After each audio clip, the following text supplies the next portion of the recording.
श्री रामचंद्र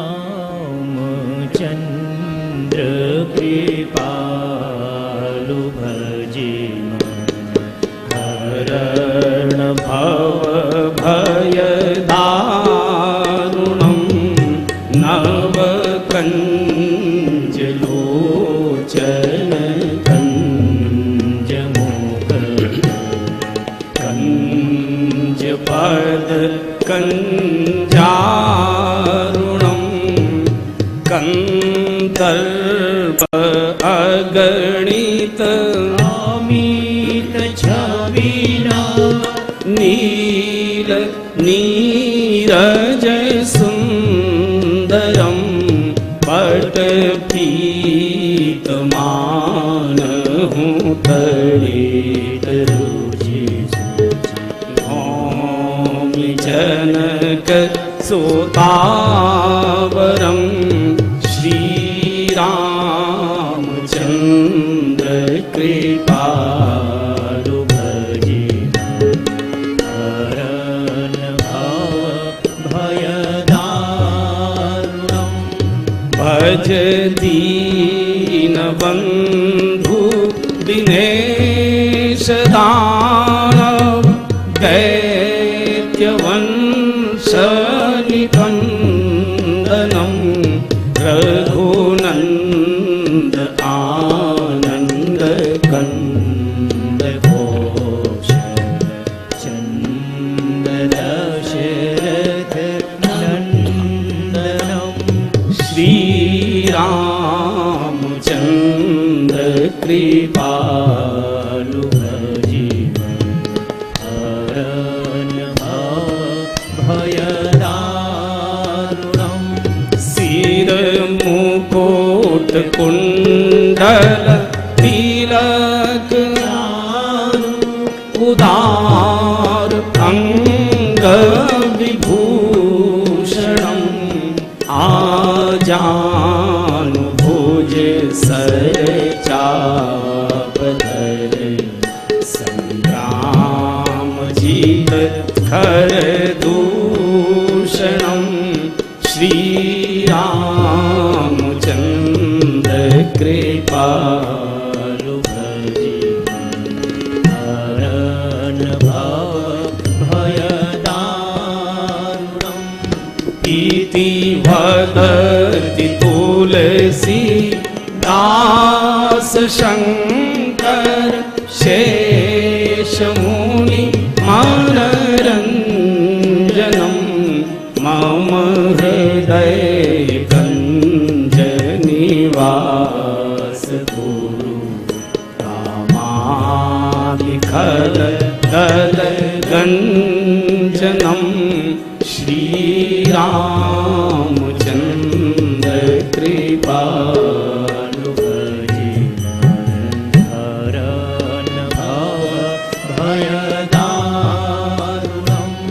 नव कंज लोचन कंज मुख कंज पद कंजारुणं श्रीरामचंद्र कृपालु भजे। बोलिए श्री रामचंद्र भगवान की जय। श्री हनुमंत लाल की जय। श्री गुरुदेव भगवान की जय। श्री गोस्वामी जी महाराज की जय। श्री गुरु चरण सरोज रज निज मन मुकुर सुधार बरनौ रघुवर विमल यश